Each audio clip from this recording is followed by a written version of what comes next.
Hello, everybody. So this week we're going to do similar to last week, and what we're going to dig into is I'm going to do a pre-release of the audio version of Burn the Script 2, the AI Reckoning. So after the title screen break, we're going to come back to that audio. Hopefully you're enjoying those, and we'll see you next week with some new topics.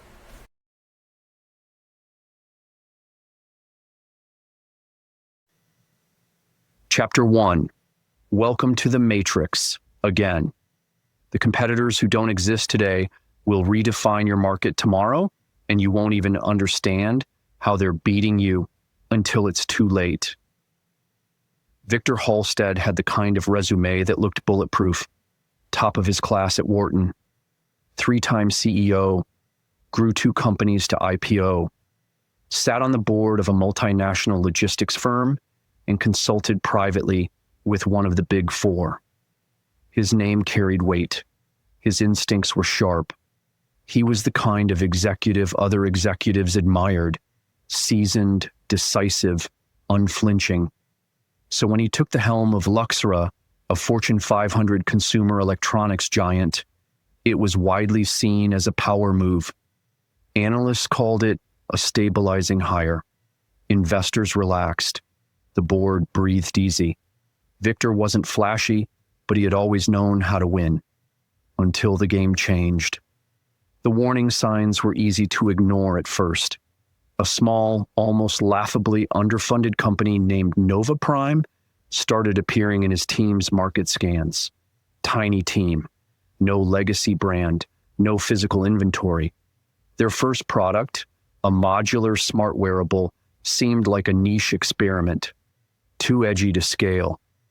Then it hit the market, not just faster than Luxera's roadmap projected, but better, cheaper, fully personalized. The marketing, seamless, real-time reactive, hyper-targeted without being creepy. Within weeks, Nova Prime wasn't just drawing attention, they were pulling market share. Victor's first instinct was to double down on process. He called in strategy consultants. He restructured 2 divisions. He demanded a pricing war. But nothing worked. Luxera's teams, bloated with middle management and institutional drag, couldn't match Nova Prime's velocity. By the time Victor's marketing department drafted a positioning campaign, Nova Prime had already released an updated version, one shaped directly from user feedback, sentiment analysis, and micro trends captured by AI agents embedded across their digital stack. Luxera was playing chess. Nova Prime was playing quantum computing. Victor couldn't make sense of it. They don't even have a proper org chart, he muttered in one executive team meeting. No formal departments, no CMO, no PMO. They're running on Slack threads and GPT agents. What he didn't understand, what he couldn't understand, was that the very logic he had mastered no longer applied.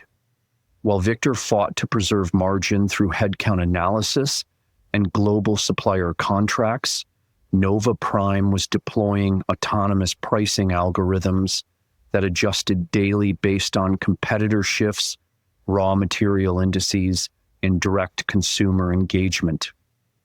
While his designers sat through week-long feedback cycles, Nova Prime was using generative models to prototype and simulate 3D printed components overnight. They didn't just move faster. They thought differently. Their intelligence was distributed. Their decisions emerged from human AI symphonies, not siloed departments. And they weren't trying to optimize legacy systems. They were replacing them. Victor kept pushing. He pushed his COO for leaner logistics, pushed his CFO to explore margin compression strategies, pushed his CMO to get more aggressive on TikTok. He pushed and pushed until the machine he led started pushing back, breaking under the weight of its own design. In private, he began to unravel. We have the resources, we have the talent, we have the infrastructure, he said one evening to a colleague over bourbon in his office. I just don't understand how they're doing this. How are they beating us? But the truth was never in the numbers. It was in the assumptions. Victor had built his entire career on a map of business that no longer described the territory. He believed in roles, in span of control, in predictable cycles. He believed intelligence lived in boardrooms, not in code. He believed strategy was something defined at the top and executed below. And most of all, he believed that experience could outpace change. He wasn't stupid. He was asleep. Victor was still in the matrix, not the digital one, the mental one, the one built from quarterly rituals and executive parking spots, from Six Sigma playbooks in siloed accountability, from a time when leadership meant knowing more than your competitors and commanding the people who knew less. But in this new world, intelligence doesn't trickle down. It emerges from swarms, from simulations, from conversations between humans and machines that no longer care about titles. In Victor, brilliant, respected, powerful Victor couldn't see it, because the matrix doesn't show you the prison. It shows you the illusion of relevance, of control, of strategy. He wasn't fighting a competitor. He was fighting the collapse of a worldview. And like so many savvy CEOs before him, Victor didn't lose because he failed to act. He lost because he failed to awaken. Your legacy. Thinking is your matrix. Leadership. Legacy thinking is not just outdated, it's invisible until disrupted. Legacy thinking is the water most leaders are still swimming in, and they don't know they're wet. It's not malevolent. It's not even willfully blind.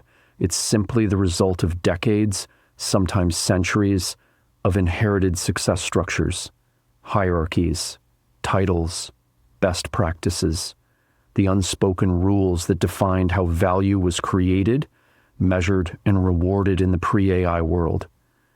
But here's the quiet crisis. These structures aren't just outdated, they are invisible to the people most embedded in them.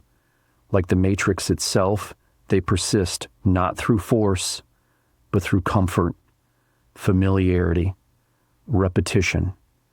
You want to understand the new matrix? Walk into any boardroom and listen. You'll hear executives talk about digital transformation as if it were a software upgrade.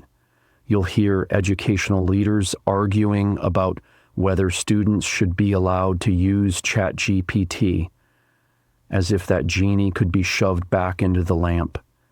You'll hear HR teams scrambling to update job descriptions, as if slightly altering the language of control will future-proof a collapsing system. These aren't fools. They're smart people trapped in a simulation of relevance.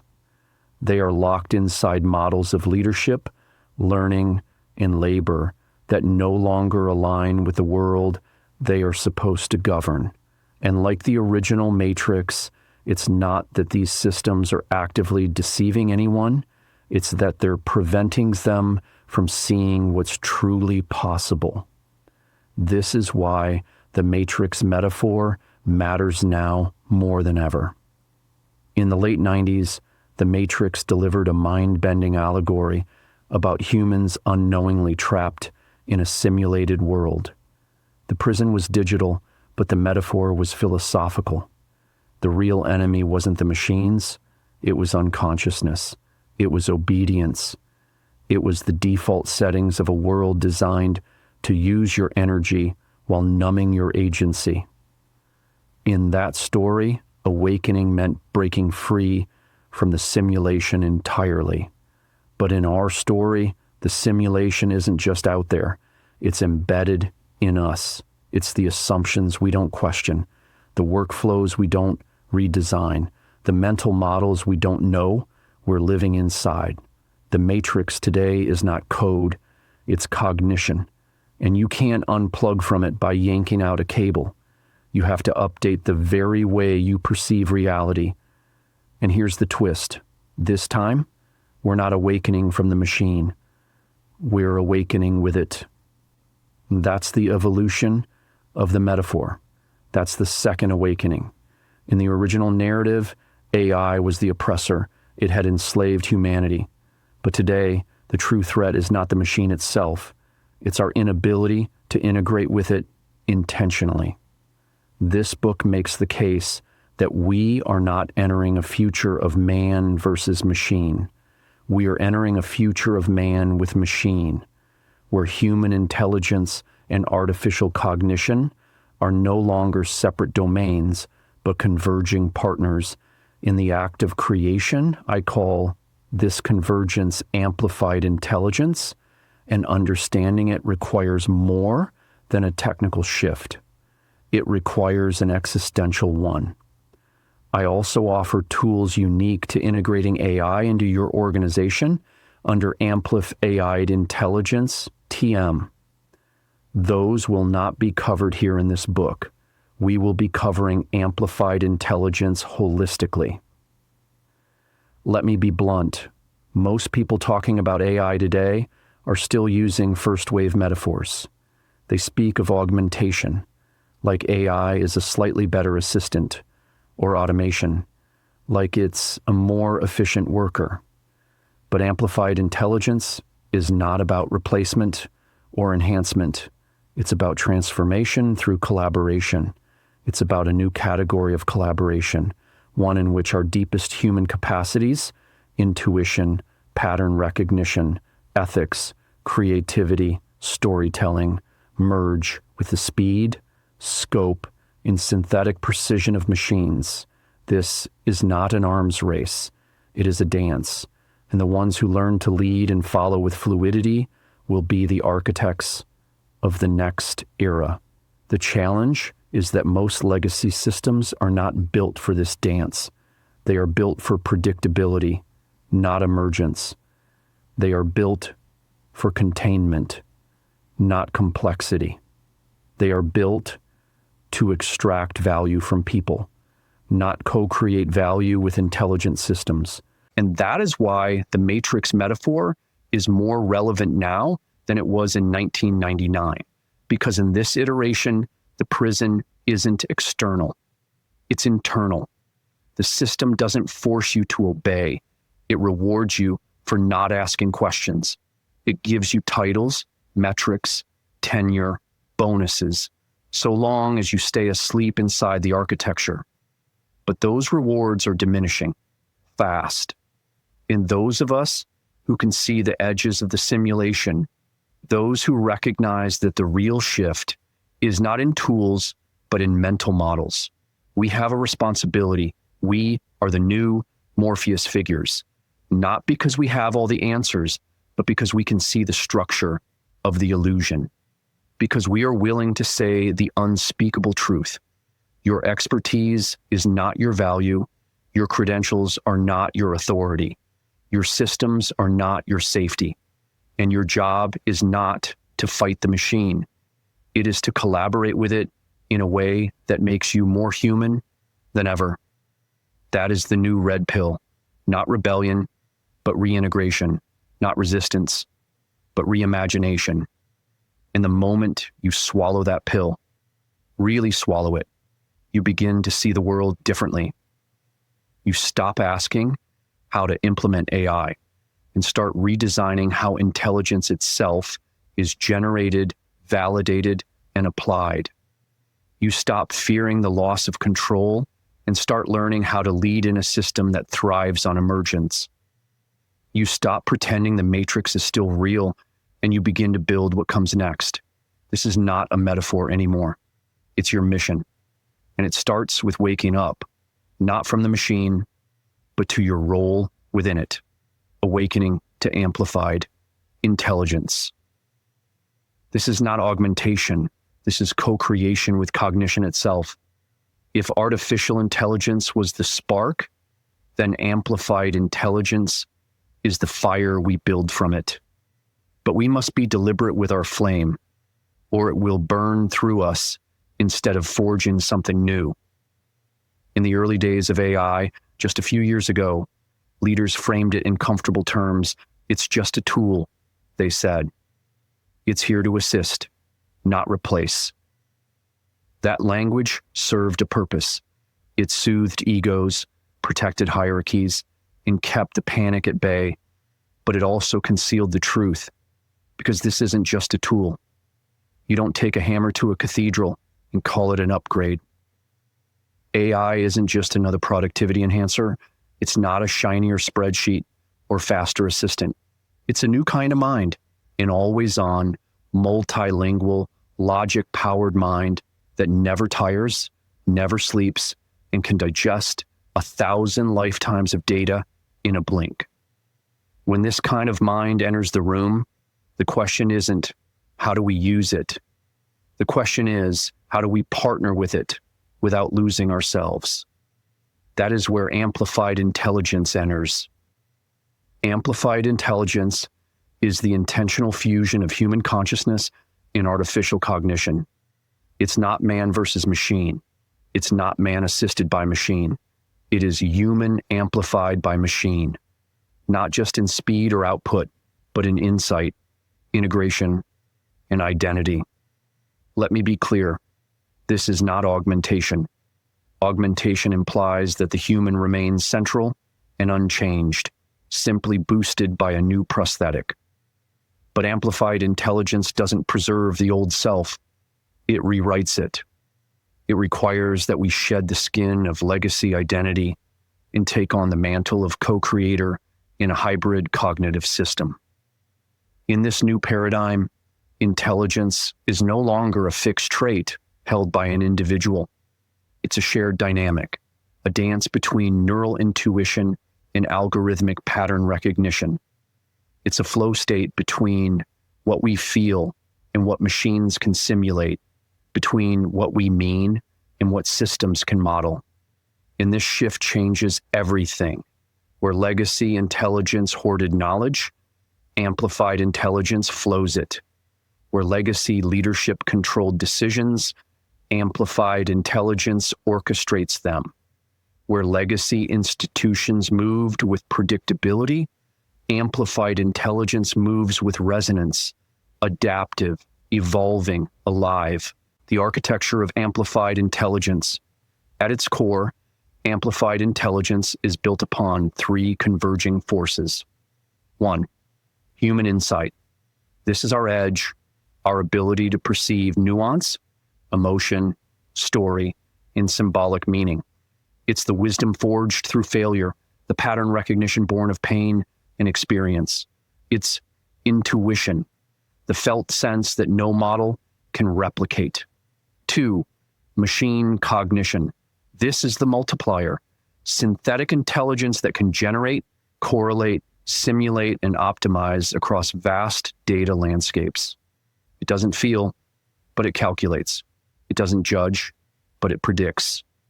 It's the tireless architect of possibility, offering permutations we would never see alone. 3, intentional collaboration. This is the secret weapon, not blind automation, not lazy dependence, but intentional partnership, the conscious act of designing systems, questions, and workflows that keep the human soul at the center of machine-driven amplification. When these three align, when insight, cognition, and intention converge, you unlock a new kind of contributor. Not an operator, not a manager, not even a strategist, but a conductor of distributed intelligence, orchestrating meaning, momentum, and value across human AI hybrids.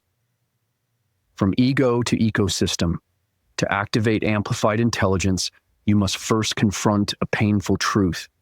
Your identity, if rooted in control, scarcity, or individual expertise, is a liability now. Because in the world of amplified intelligence, the smartest person in the room is the one who best leverages everyone else's mind, including the machines. The most valuable leader is the one who creates flow, not friction, clarity, not control. The most secure role is the one you're willing to reinvent daily. This is not about intelligence as possession. It's about intelligence as circulation, as a living current.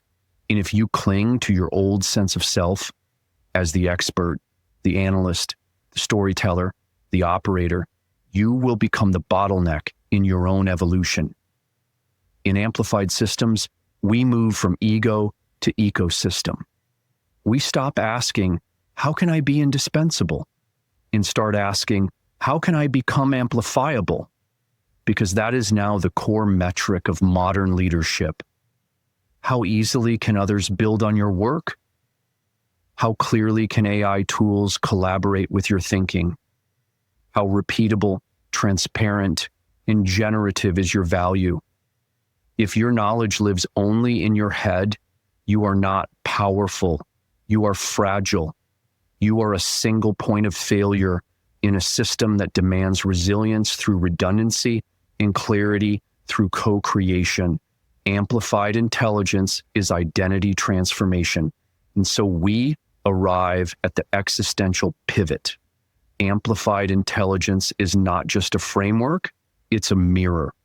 It reflects everything we haven't wanted to confront about ourselves. The way we build careers around being gatekeepers of complexity, the way we equate control with security, the way we fear being exposed as replaceable when the machine writes faster, summarizes better, and sees more patterns than we ever could. But this mirror is not here to shame us. It's here to liberate us. Because when you finally stop trying to outcompete the machine and instead learn to dance with it, to challenge it, direct it, interpret it, and elevate it, you begin to unlock a deeper power, the power of being human on purpose. That's what amplified intelligence demands. Not just smarter leaders, more integrated ones, more honest, more adaptive, more creative, more humble, more whole. The matrix is no longer made of code. It's made of unconscious assumptions. And amplified intelligence is your invitation to step beyond it, not just as a user of AI, but as a designer of amplified reality. This is your red pill moment. Choose wisely.